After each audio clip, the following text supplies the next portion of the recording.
in, that means you're feeling the vibe. The bell rung, you already been subscribed. Right now, the queen, she on live. Please pull over the whip, no phoning when you drive. Dope soul, sporting with the talk. First lady from New York, New York. All my people, you rocking with the chat. That like button would tell me where you at.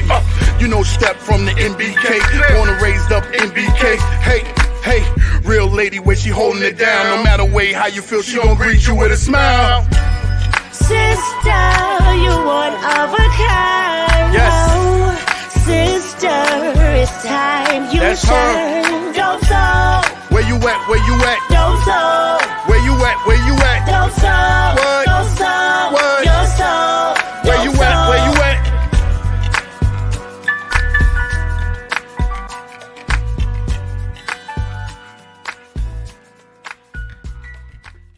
Salute, Nick family. Welcome to the show. I'm your host, Stephanie. I'm not sure what you voted, but for me, the vibes are immaculate this morning. The Knicks clinched the playoff berth, their second playoff berth in 3 years. I think it's the first time in 10 years that they've had as many playoff berths in a 3-year span. I think the last time was 2011 to 2013, where they made the playoffs 3 years in a row. Super happy for the front office, super happy for the team and the coaching staff, but super happy for the fans, right? Particularly the fans who experienced the Patrick Ewing era and then had to go through the Scott Layden, Isaiah Thomas, Phil Jackson, Steve Mills era, where it just looked like we were never going to get back to legitimacy. Not just on the court, but just in terms of how they drafted, the trades they made. Ah, man, it was just a tough period. Has the front office been perfect? No. Has the coaching staff been perfect? No. But we are a legitimate franchise, and it just feels good again. And it just feels good to say that now things get real, right? Expectations increase. It's going to be tough for the Knicks, right? Because you got to maintain that success. So there's going to be even more pressure on the front office. But for now, we get to luxuriate in this season and the upcoming playoffs. Shout out to everybody in the chat, those who are going to listen later. I appreciate you guys. All right, let's get right into it. Uh-oh. You guys give me a minute, because what I did not do in all of my excitement was to upload the slides. Oh, man. All right. Give me a minute. I know this is not perfect, but give me a minute. All right, let's see.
All right, I'm back. I am sorry about that. Can you guys hear me okay?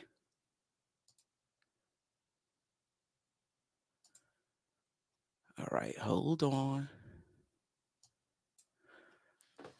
All right, I'm back. Hopefully you guys can hear me okay. Sorry about that. You know, things happen. It's it's a live show. I'm super excited about, what's going on. Um with the Knicks. All right. Anyway, the Knicks came into the game last night 45-33, fifth in the Eastern Conference, 6-4 over their last 10, having won 3 straight. Washington came into the game 34-43, 11th in the Eastern Conference, 3-7 over their last 10, um, having lost their last game. Jalen Brunson, Grimes, Barrett, Obi Toppin, Mitchell Robinson for us. Randall was out with the ankle injury. Barrett was out. I'm not even sure what Barrett's injury was. And Clyde Frazier was out, right? Attending the Willis Reed funeral. So, may Willis Reed continue to um, rest in peace. All right. Let's get into my observations for the game. I want to start with the offense first.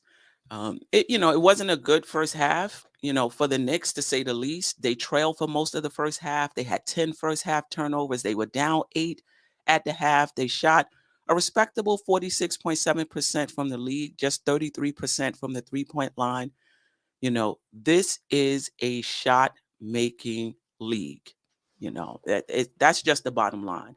Can you get and make shots out of your offense, regardless of the offense that you play?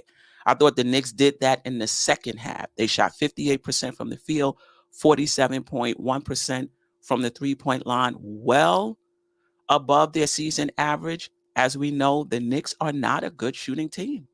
Out of 30 teams, our field goal percentage and 3-point percentage is somewhere in the 20s out of 30 teams. For the game, we shot 52.4% from the field, 40.6% from the 3-point line. They trapped Brunson to get the ball out of his hands, and this is what he's going to see in the playoffs, and this is what he's seen all season, right? It's nothing new. They're going to continue to do that, but I thought the Knicks capitalized, right, off of the double team and the ball movement and made the other team, the opposition, pay, right? Grimes had 27, showing his all-around game. IQ with 22, Obi with 21, right? So when these guys are hitting their shots and they're scoring, now you can't double team Brunson as much. You have to pick your poison. That gives Brunson a little more space to operate.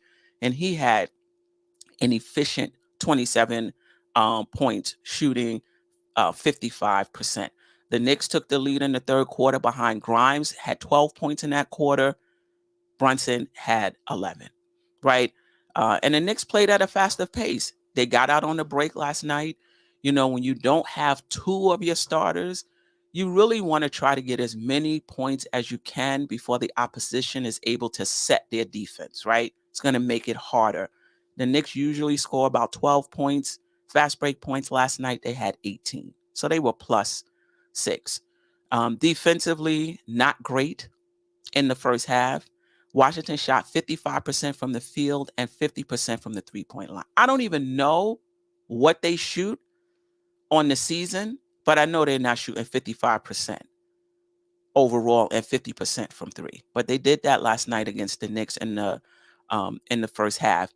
They weren't good locating shooters in transition, so they would just run down and pull up or bring the ball up the court and make one pass, and the 3-point shot is up, right? Corey Kispert had 21 first half points. It's just not going to work. They tightened it up in the second half. Washington shot 43.6% from the field, 35.3% from 3. A little better. It was a little better. Like I said, it's a shot-making league. So you want your defense on point. It's so that it makes it harder for them to get shots and harder for them to make shots. The Knicks going into the playoffs, the defense has to be better. Puts a lot of pressure on your offense to score points when your defense is giving them up like the Knicks are giving them up. And you're going to be playing better teams in the playoffs, right? Even if the Knicks play Cleveland, I doubt if the Knicks will be considered the favorites in that, in that series, right? You're gonna have to tighten it up. All right, let me check in with the chat before I get into the individual stats. All right. Grimes played real good, Dion Kursberg, in the second half with his press defense. Jarrell, appreciate you. I have no problem with the way we played. The first half was tough, but we wore them down like we were supposed to do. Good win. Yes. Tim Smith, one of the great things about this team is that we have young guys with great work ethics, great work habits, sorry. Expect Grimes, Deuce, IQ, etc. to continue to improve. I agree. Anthony A, salute. Queen, Obi, and Grimes are taking their respective next step. The ball movement and up tempo were very impressive. I completely agree that our defense needs to be adjusted. Yeah, I mean, Obi, it's played well these past 2 games. Grimes has played well these last 5 games. But for me personally, I like to see a player over a course of a season before I'm ready to say they've taken the next step. Like I've seen IQ over the entire season, and I feel comfortable saying he's taken the next step. I want to see Grimes over the course of next season. I'm not even sure Obi is going to be here. His next step, we may have to analyze that if we choose to do so when he's on another team. But for me, I just want a larger sample size. I can see by that logo, I think that's Wiz from the West Coast. Anthony A, I appreciate you. Walter White, too many wide open threes. It's been a problem all year. It has. It has. Angel Torres already pumped up about the potential first round matchup with the Cavs. Knicks will beat the Cavs. Book it. He didn't say book it. I added that in. Keith Turner, people that talk about IQ look for fault in his game to try to boast up Grimes. I mean, I don't really think you need to boast up Grimes. I think Grimes is going to be a good player in his own right. Think about where IQ was in his second year. I mean, we got to keep in mind where a player is in their development.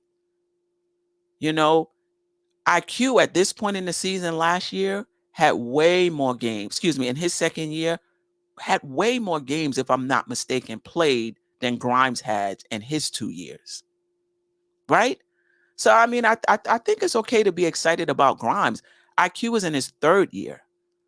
This time last year, he was balling out. IQ was because of, it was the end of the season.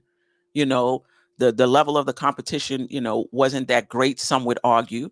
But he was able to carry it into this season and take that next step. And hopefully the same thing happens with Grimes. The last 5 games, I think he's averaging 19.6%.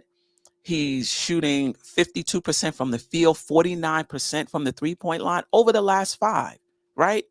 He's coming into his own, just like IQ at the end of last season started coming into his own with the triple doubles. He carried it into this season. Hopefully Grimes will carry what he's doing into next season. I'm loving what I'm seeing from Grimes. I'm not, if you're going to compare him with Quickly, you got to compare them at similar stages in their development. Like, where was IQ at this point last year? All right. Efren Lopez, Corey. Oh, okay. Sorry. That's something else.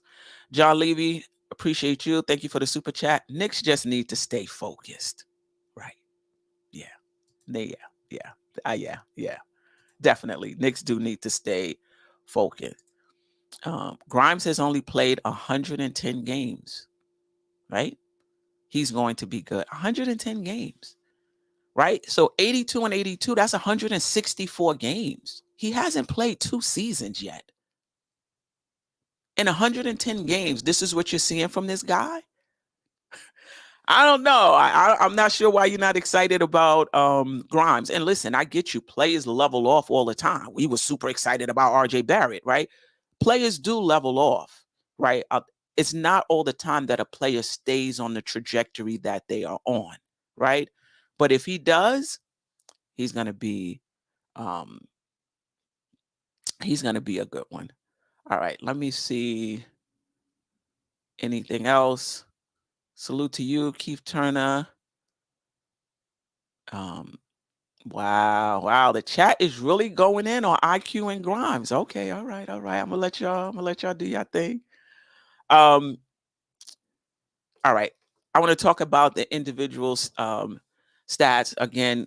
Grimes with the 27 points, 2 rebounds, 5 assists, 6 3-pointers, shot 52.9% from the field. Grimes is looking right now, showcasing the entire package a bit more often, right? There are some players, when they get more time, they get exposed. There are other players, when they get more time, they shine, right? And that's what happened. That's what's been happening with Grimes over the last 5 games, and that's what happened with Obi Toppin, last night.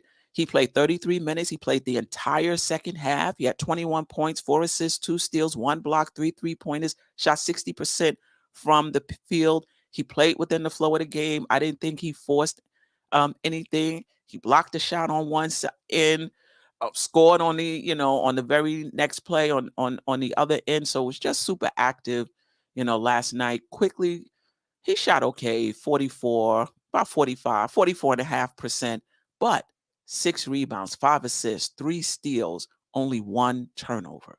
You could play well and not shoot well, right? And we all know what Brunson did: 27 points, 3 rebounds, 8 assists, 3 steals. This guy is so efficient, 55% from the field, right? But because the other players were shooting and scoring, Washington couldn't key on him as much as they probably wanted to. iHeart, 22 minutes. Oh, wait, let's talk about Mitch. Mitch played 26 minutes last night, probably the first time in 3 games or so that he's played more games than Hartenstein. In his 26 minutes, he had 8 points, 11 rebounds, 4 assists, right? 2 steals, 1 block, very active, right? The last 2 games, particularly in the first half, you can just see Mitch's activity. I love the way Mitch played last night. Hartenstein, 22 minutes, only had 1 point, 8 rebounds, 2 assists, 2 steals, 1 block. Just start in your role. We're not asking you to do anything spectacular. Just start in your role, right? And that's what the team has been doing. That's what Hartenstein has been doing. Josh Hart went down with an injury scare. He didn't return, but from what I understood, he could have. But the Knicks were just rolling, so they just held him out. I'm sure we'll get the update today. Fournier, there was a Fournier sighting last night. 7 minutes for Fournier. Again, played within the flow of the game, didn't force it, fighting over screens. I still think we can use Fournier, but it is what it is. And McBride with only 9 minutes last night. For Washington, Kirsberg, 29 points, 3 rebounds, 4 3-pointers, shot 52.6% from the field. Davis, the rookie, his first start, 16.6 rebounds, 3 assists, 2 threes, 54% from the field. Taj Gibson with 14 points. 3 of those were 3-pointers, if I'm not mistaken. 2 rebounds, 1 assist, 50% from the field. They had 5 in double figures, and they shot well. The Knicks shot well too. 52% from the field, 41% from the 3-point line, 72% from the free throw line. But so did Washington. 51% from the field, 46% from the 3-point line, and almost 85% from the free throw line. Let me just quickly go over the team stats, and then I'll check in with the chat, and then we'll go over our next game against, who is that? Indiana. What stood out for me as far as the team stats was just the good shooting of the Knicks. Overall from the field and from the 3-point line, the Knicks shot well, particularly in that second half. And we're going to need that, particularly if our defense is going to be what it is. We're going to need to score points. We're going to need to shoot the ball well, particularly in the playoffs. If Randall misses a few games, they're going to double up. We talked about this on Brunson, just like they've been doing.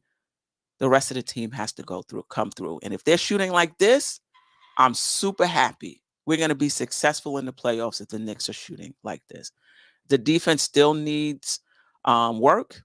Washington shot well all around. Like I said, it puts a lot of pressure on your defense. on your offense when you're not defending the ball. All right, let me check in with the chat. Oh, let's do this. Let's do this really quick. The Knicks are 5th still in the Eastern Conference.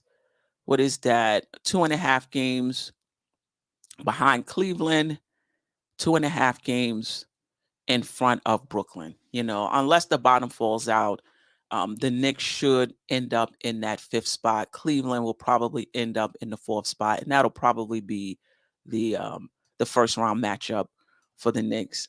Oh man, just a few of you, it wasn't me, just a few of you thought the Knicks would finish in the top 6. I saw a path.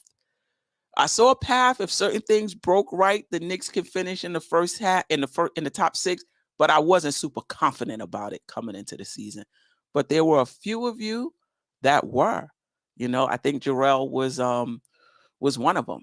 Really confident about this team out the gate. All right, let me check in with the chat before we start talking about Indiana. All right. Is that San the Art Man? I hope I got that right. I appreciate you. Thank you for the super chat. I'm not sure if this is your first time here, but if it is, welcome. Subscribe to the channel. Hit the notification button. I got a lot of good stuff coming. Hey. Part of the replay gang. All right. Appreciate you. First time I've been able to catch the live, usually the replay gang. Hype Knicks clinched.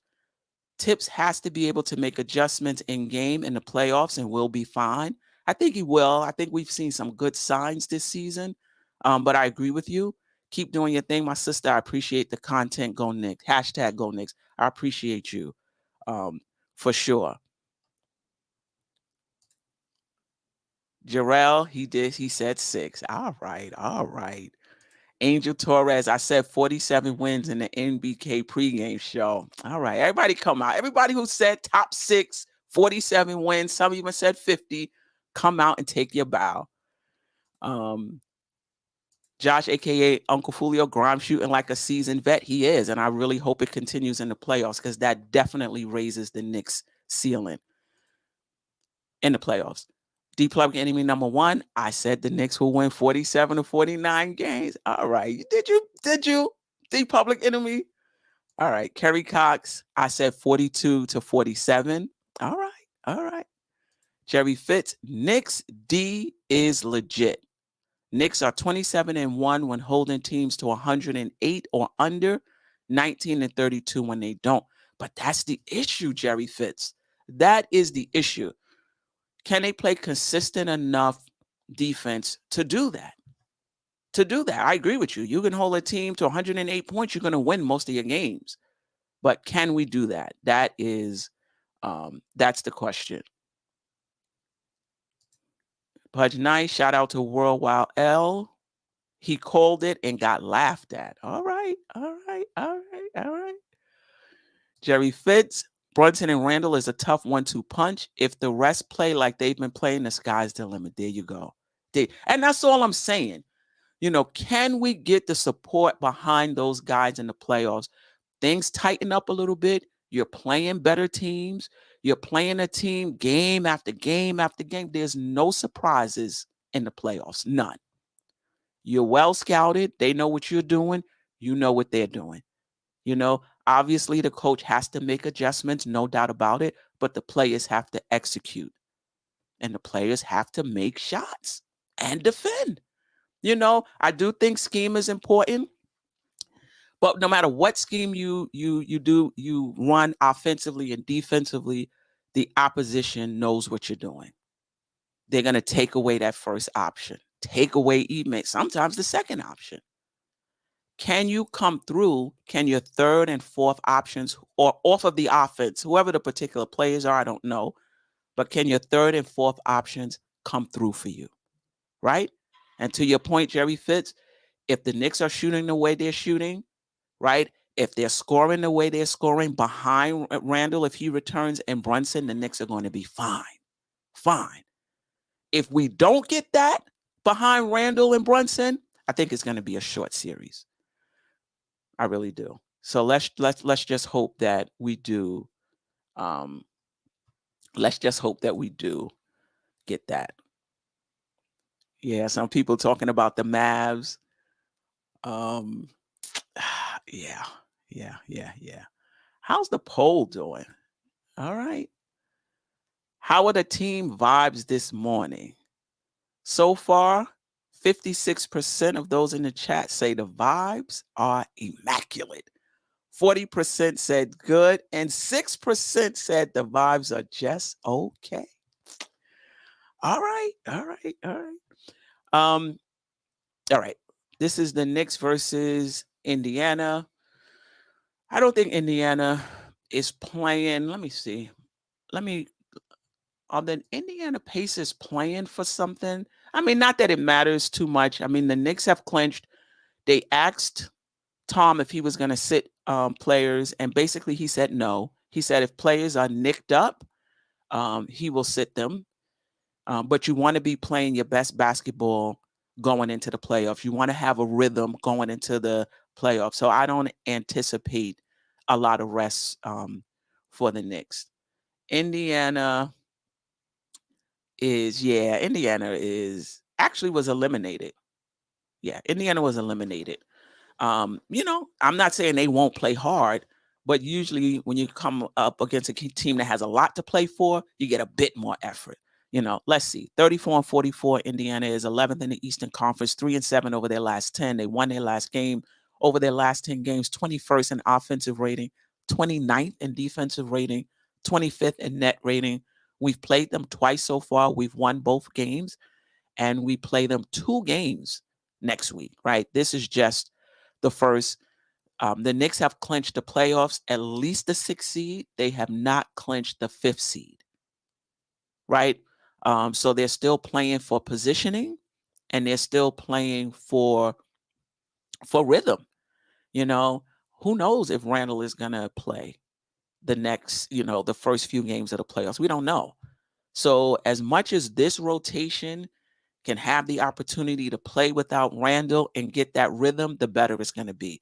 If guys like Tom Thibodeau said, if they nicked up, you want to give them the rest. But other than that, keep this rotation together, right, so that they have some sort of rhythm going into the playoffs. I anticipate the same. Well, I don't know if Barrett will be back. Can somebody tell me what was the issue with Barrett? I didn't catch it. But if Barrett is there, it'll be Brunson, Grimes, Barrett, Obi Toppin, and Mitchell Robinson. If Barrett can't go, IQ will be in the starting lineup. For Indiana, Andrew Nebhart, Benedict Mathurin, Aaron Nesmith, Jordan Nwora, I hope I got that right, and Jalen Smith will start for them. Tonight, Queens Court on the Nothing But Knicks channel, where we'll be talking about the last week of games with the panel. We'll also look ahead to the next 3 games, 2 against Indiana, 1 against New Orleans, who are who have something to play for, right? They're playing for playoff positioning as well. And then I'll be back Thursday morning for the morning recap of the Indiana game. All right. On my way out the door, okay. He was sick, non-COVID. Okay, all right. So he may or may not be back Wednesday. We shall see. Shout out to Kerry Cox, Josh D. Public Enemy, Jerry Fitz, JJ, Pudge Nice, Kevin Burgeon. The gang's all here. Jeff Clafter, Jarrell, appreciate you. Dwight Young, appreciate you. He says, Fish stinks from head to tail. We now have good management. Thank God. Hell, Leon, Worldwide West, no doubt. We are future champions. I hope you're right. I think, it's harder to get here, but I think it's also hard to improve on this, right? You have teams who have been able to work their way out of the lottery, and organizations work their way out of the lottery, work their way into being perennial playoff teams. And then it gets real. Then it gets tougher to take the next step into being championship contenders. And also, listen, it's 2 out of the last 3 years. I don't want to act like we've been a perennial playoff team for like 5 years straight. But we're heading in that direction, it seems, of being a perennial playoff team. But taking that next step to being a championship contender, that's hard. That's hard for organizations, you know. So let's see. Let's see how we do. Jerry Fitz, appreciate you. Stafford Don, D Public, Enemy, Pudge Nice, San the Art Man from the Replay Gang, I appreciate you. First time catching the show live. Ajay, appreciate you. Keith Turner, it's me. Efren Lopez, I think I got everybody. Tim Smith was in the building early. Deron Wayne. Yeah, I appreciate you guys. And this is the, all right. So the poll has ended and 55% says the team vibes are immaculate this morning. 40% says good, 5% okay. Listen, the 5% that said okay, get your morning coffee or cup of tea, you know? And nobody said terrible. All right, I appreciate you guys. Until next time, enjoy your day. Yeah, that's right. I see the chat. I see y'all rocking. I see y'all coming. Hit that like button as you enter the building. You know what I'm saying? Hit that like button. Show your love. Show your support. You know what I'm saying? This that dope soul. This that new thing. Nobody don't know about it. Nobody don't know about it. In fact, J Boogie, let them know what time it is. You tune in, that means you're feeling the vibe. The bell rung, you already been